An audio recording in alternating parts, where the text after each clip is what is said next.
میرے اوپر حالات آئے میرے گناہوں کی وجہ سے، میرے اوپر آئے حالات میرے گناہ کی وجہ سے. اب میں گناہ تو نہیں چھوڑ رہا اور ان حالات کے اوپر صبر کر رہا ہوں. تو بھائی جن وجہ سے حالات آئے تھے اس کو تو چھوڑ دو.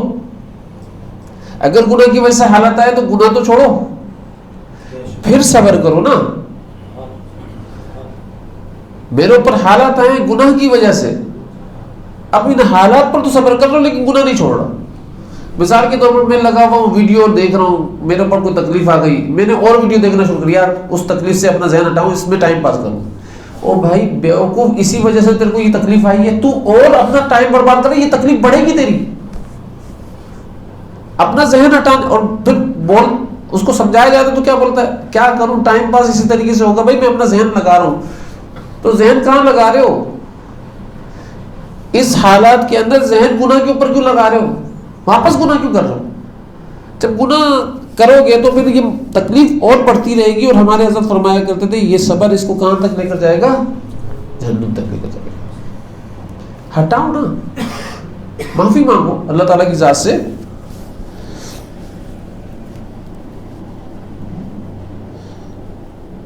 وَصَابِرُوا وَرَابِطُوا. اب صابرو کس کو کہتے ہیں کہ بھائی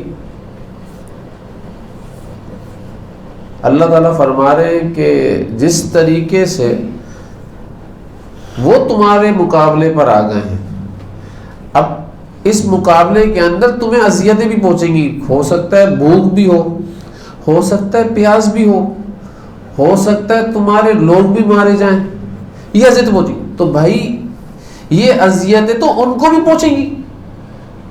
جب تمہارا دشمن تمہارے مقابلے پر آ گیا ہے تو اور ان کو کوئی امید نہیں آگے کیا ہوگا ان کے ساتھ، ان کو پتہ نہیں، لیکن تمہیں تو پتہ ہے اس صبر کے اوپر تمہیں جنت ملے گی. تمہیں تو امید ہونا چاہیے نا اپنے رب کے ساتھ. تو جب تمہیں یہ بات معلوم ہے تو کیا کرنا ہے؟ ان کی پیاس بھوک وہ برداشت کر رہے ہیں، جب وہ برداشت کر سکتے ہیں اور کس امید پر کر رہے ہیں پتہ ہے تمہیں؟ کیا ان کو جنت ملے گی؟ اگر وہ مارے جاتے ہیں شہید، جو ان کے زبان کے اندر ان کو بولا جاتا ہے، صحیح ہے نا، اگر وہ مارے جاتے ہیں، قتل ہو جاتے ہیں، ہلاک ہو جاتے ہیں، تو کیا ان کو جنت ملے گی؟ کیا اللہ راضی ہوں گے ان سے؟ نہیں ہوں گے.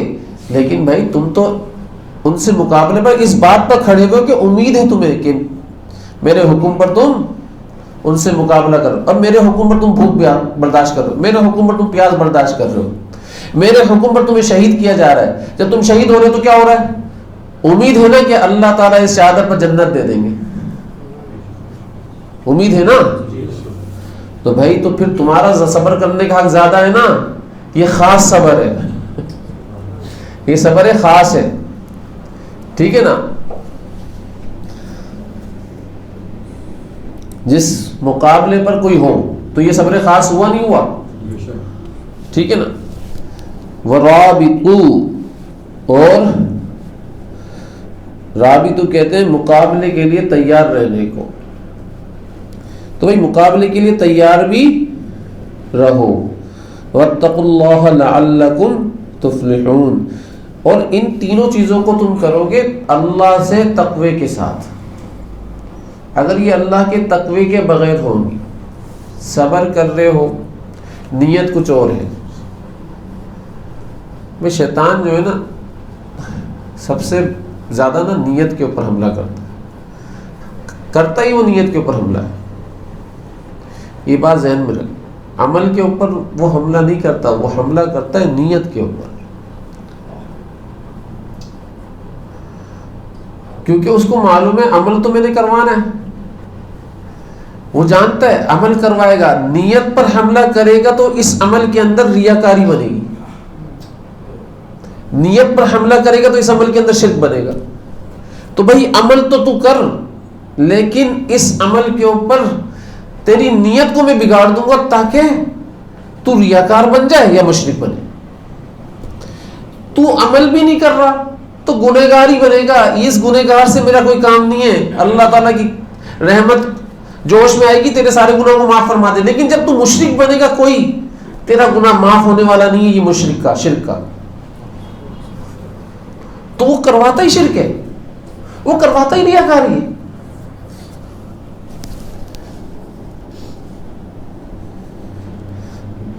اس لیے اب دیکھا جائے تو خانقاہ کے اندر کیا ہوتا ہے, اس بیرو بھی ہو رہا ہوتا ہے, سا بیرو بھی ہو رہا ہوتا ہے, را بیتو بھی ہو رہا ہوتا ہے. خانقاہ میں آئے تو بھائی خانقاہ میں جب بیٹھے تو ہمارے کو بہت ساری باتیں معلوم چلی کہ بھائی جن باتوں کے اوپر ہم پہلے لگے ہوئے تھے, جن کو ہم کچھ اہمیت ہی نہیں دیتے تھے, گناہ تھی وہ, ہم اس کو گناہ نہیں سمجھتے, آرام سے کر کر گزر جایا کرتے تھے. لیکن خانقاہ کے اندر آ کر پتہ چلا نہیں یار وہ تو چھوٹے گناہ نہیں, وہ بڑے گناہ ہیں. اب نہیں کرنا, اب نفس کی اصلاح کرنی ہے. ہمارے حضرت فرمایا کرتے تھے کہ نفس کی اصلاح کرنے کے اندر جو خواہشات تیری ٹوٹ رہی ہیں اللہ کی ذات کے مقابلے میں, اس کے حکم کے مقابلے میں, اس پر تو صبر کر, اس پر تو صبر کر. یہ اس لیے حکم دیا جا رہا ہے کہ ایمان والوں صبر کرو. بھائی کس بات پر صبر کرے؟ جو تیری خواہشات اللہ کے خلاف تھی نا, اب تو خانقاہ میں آگے, خانقاہ میں آ کر تو اس خواہشات کو اللہ کے تابع کر رہا ہے, اس کے حکموں کے تابع کر رہا ہے, تو تکلیف تو ہوگی نا, پریشانیاں تو ہوں گی, خاندان والے آ جائیں گے, کیا کر رہے ہو, کدھر جانے لگ گئے بھائی, تمہیں چینج ہوتا ہوا دیکھ رہے ہیں, اگر تم چینج ہو گئے تو ہمارے کو چینج ہونا پڑ جائے گا. تم جیسے تھے نا ویسے ہی رہو تاکہ ہم بھی ویسے ہی رہیں. وہ چینج ہونا نہیں چاہتے, تو چینج ہو گیا ہے, اور تو گھر کا سربراہ تھا. جب اس نے یہ دیکھا کہ بھائی میں چینج ہو گیا ہوں, گھر کا سربراہ چینج ہو گیا ہے, اور لوگوں نے دیکھا, گھر والوں نے دیکھا, تو اب ان کو اپنی فکر ہوئی بھائی میں تو والی لائف یوز نہیں کر سکتا, میں اس لائف میں جانا ہی نہیں چاہتا. ارے وہ لائف نہیں ہے, کیا بولوں, وہ ہماری فطرت ہے. فطرت, ہمیں اپنی فطرت پر واپس جانا پڑے گا.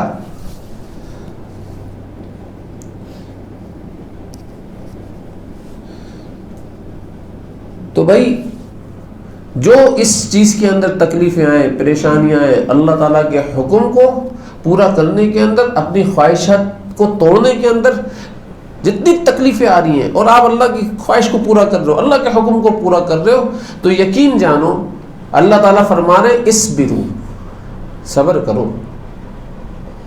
اب ہوگا کیا دوسرا, صابروا. مقابلے میں کون ہے آپ کے, نفس ہے یا نہیں ہے؟ کیا ہے؟ نفس ہے نا. اللہ کے نبی صلی اللہ علیہ وسلم نے فرمایا ان اعداء عدوک فی جنبیک, کہ تیرا سب سے بڑا دشمن جو ہے نا وہ تیرے دو پہلوؤں کے درمیان میں. اسی لیے سلسلہ چشتیہ کے اندر جو سبق ہوتا ہے نا, اور جو نفس کا مقام ہوتا ہے, وہ کیا کہتے ہیں بھائی, اللہ کے نبی صلی اللہ علیہ وسلم نے فرمایا ان اعداء عدوک فی جنبیک, کہ تیرا سب سے بڑا دشمن تیرے دو پہلوؤں کے درمیان میں, وہ کون ہے؟ نفس. تو انہوں نے کیا کہا کہ بھائی نفس کا مقام یہ ہے, ناف, صحیح ہے نا. لیکن سلسلہ نقشبندیہ کیا کہتے ہیں, نفس کا مقام یہ ہے پیشانی, ٹھیک ہے نا, کہتے نہیں کہتے. اب ان دونوں کو کی بات کو تسلیم کرنے کے لیے دونوں کے اندر یہ طے پایا, سلسلہ نقشبندیہ کے اندر اور سلسلہ چشتیہ کے اندر, کہ بھئی نفس کی ابتدا ناف سے ہوتی ہے اور اس کی انتہا پیشانی پر ہوتی ہے. سمجھ کے میری بات کو, نفس کی ابتدا ناف سے ہوتی ہے اور اس کی انتہا پیشانی کے اوپر ہوتی ہے. تو آپ جب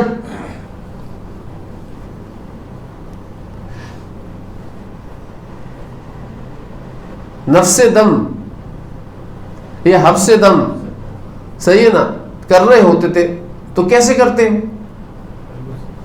کیسے کرتے ہو؟ ناف سے اٹھاتے ہو نا. اٹھاتے کہاں سے ہو؟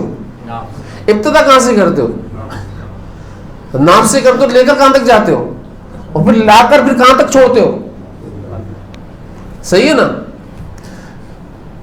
تو بھئی یہ حبس دم جو کیا جاتا تھا، کیا جاتا ہے، بلکہ اس کا طریقہ بھی یہی ہے. اس میں یہ بات میں آپ کو بتا دوں کہ اس میں صرف نفس کو پامال کرنا ہی مقصود ہوتا ہے، نفس کی غلامی سے نکلنا مقصود ہوتا ہے.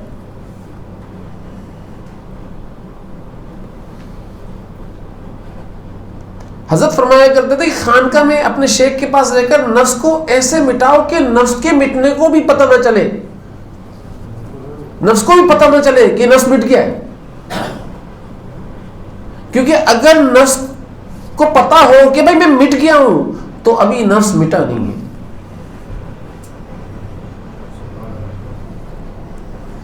یہ بات ہی وہ جانتا کیسے کہ وہ مٹ گیا ہے؟ اگر وہ یہ بات جانتا ہے اور ابھی تک جان رہا ہے کہ بھائی میں نے بہت مٹا لیا اپنے آپ کو، بہت مٹ گیا ہوں، میں نے بہت اپنے آپ کو ایسا کر لیا، میں نے اپنے آپ کو بہت مولڈ کر دیا، میں نے اپنے آپ کو یہ کر دیا، تو اگر یہ جان رہا ہے، یہ سمجھ رہا ہے، تو اس کا مطلب یہ ابھی مٹا نہیں ہے.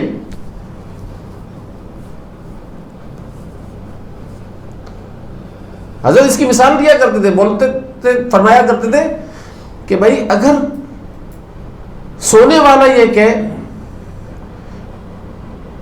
کہ میں سو گیا ہوں اور مجھے اپنے سونے کا پتہ ہے، تو بھائی وہ سویا نہیں ہے، اس کی نیند نہیں ہو رہی. کیونکہ جس کو اپنے سونے کا پتہ ہو وہ تو ناقص سویا ہوا ہے نا، جاگ ہی رہا ہے نا. تو سونے والا تو ایسا سوئے کہ اس کو اپنے سونے کا پتہ نہ ہو کہ میں سو گیا ہوں. اس کو کیا کہتے ہیں؟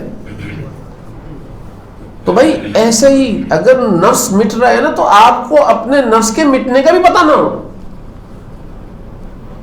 کہ نفس مٹ گیا. نفس کو مٹاتے چلے جاؤ. حضرت فرمایا کرتے تھے کہ ایک گدھا نمک کی کان کے اندر گر جائے اور آنکھیں کھولا رکھے، نمک کی کان میں گر کر وہ نمک ہی نہیں بن رہا، تو وہ گدھا کا گدھا ہی رہے گا. بھائی اس کو اگر نمک بننا ہے تو اپنے آپ کو مارنا پڑے گا، آنکھیں بند کرنا پڑیں گی. جب یہ مردہ ہو جائے گا نا پھر یہ نمک بن جائے گا. تو ایسے ہی نفس کو مارنا پڑے گا، مردہ کرنے پڑے گا تب جا کر یہ اللہ والا بنے گا. ایسے تو نہیں بن سکتا نا.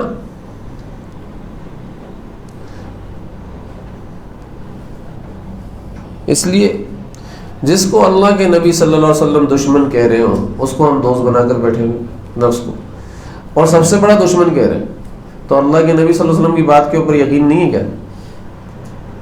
بات تو بتا دو. ان عاد عدوی کا فی جنبی کی کون فرما رہا ہے؟ میں کہہ رہا ہوں.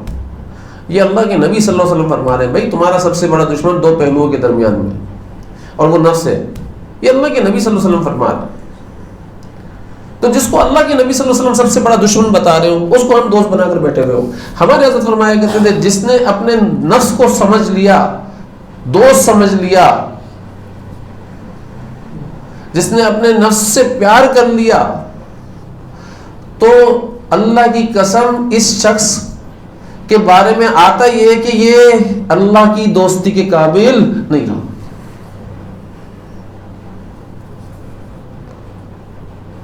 جس نے اپنے نفس کو دشمن سمجھا اب وہ دوستی کے قابل ہوا نا. جس نے دشمنی نہیں سمجھا وہ دوستی کے قابل کیسے ہو سکتا ہے؟ اس لیے حضرت فرمایا کرتے تھے، بڑا پیارا جملہ فرمایا کرتے تھے کہ بھئی تمام کائنات کا حاصل، تمام زندگی کا حاصل اور تمام دنیا کا حاصل اللہ تعالیٰ کی ذات کو خوش کرنا ہے. اللہ تعالیٰ کی ذات کو خوش کرنا ہے. حضرت فرمایا کرتے تھے اللہ کی خوشی کو اپنا غم بنا لو.